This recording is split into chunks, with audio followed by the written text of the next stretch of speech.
Shalom, selamat pagi kekasih-kekasih dalam Tuhan kita Yesus Kristus.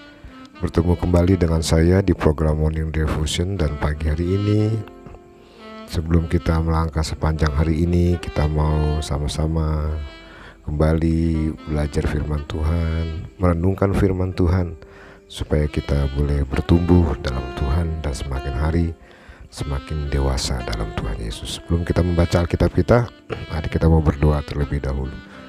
Bapa, dalam nama Yesus kami bersyukur buat pagi hari yang indah ini.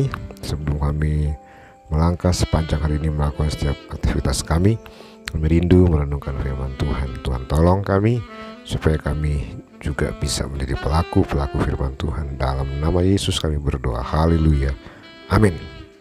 Puji Tuhan. Pagi ini kita akan membuka Alkitab kita di dalam 1 Korintus pasal yang keempat ayat yang kelima. 1 Korintus pasal 4 ayat yang kelima.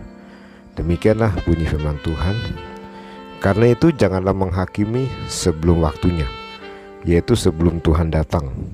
Ia akan menerangi juga apa yang tersembunyi dalam kegelapan, dan ia akan memperlihatkan apa yang direncanakan di dalam hati. Maka tiap-tiap orang akan menerima pujian dari Allah.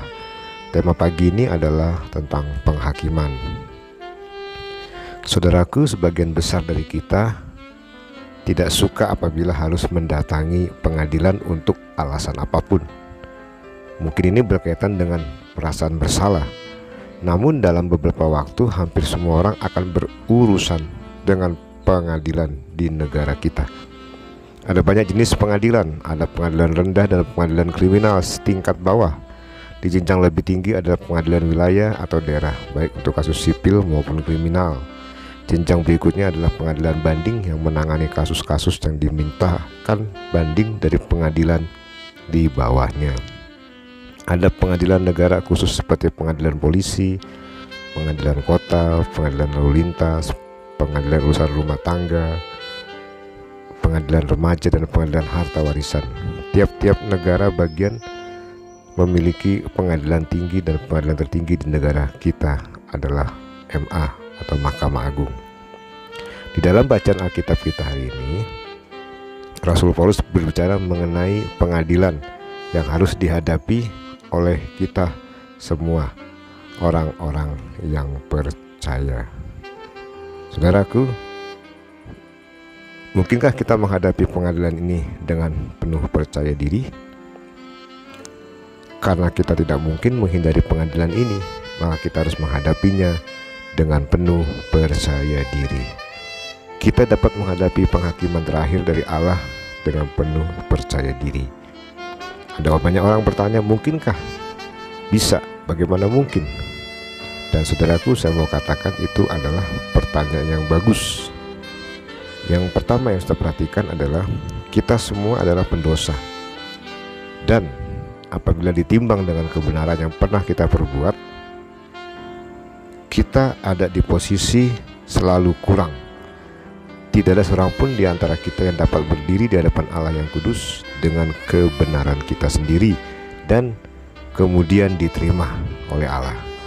Tapi syukur pada Allah, melalui putra tunggalnya Yesus Kristus, kita boleh diselamatkan dan kita boleh dibenarkan. Alkitab mengajarkan bahwa akan ada banyak orang yang ditolak pada hari penghakiman terakhir.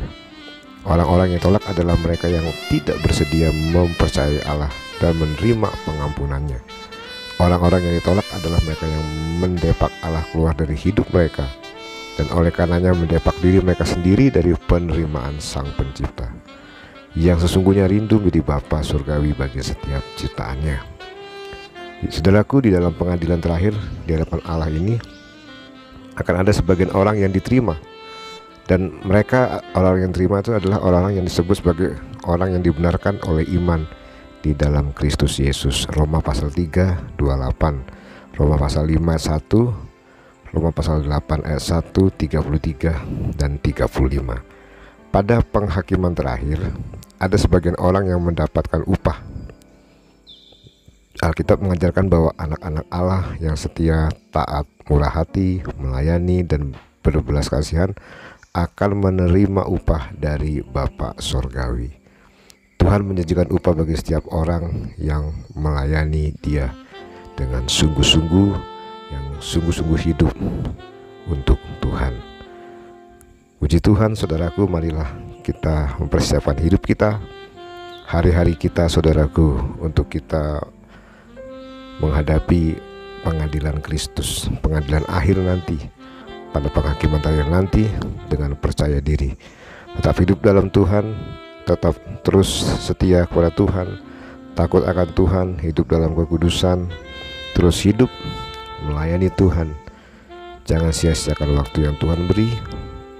Biarlah kita terus hidup sesuai dengan apa yang Tuhan sudah perintahkan di dalam firman-Nya.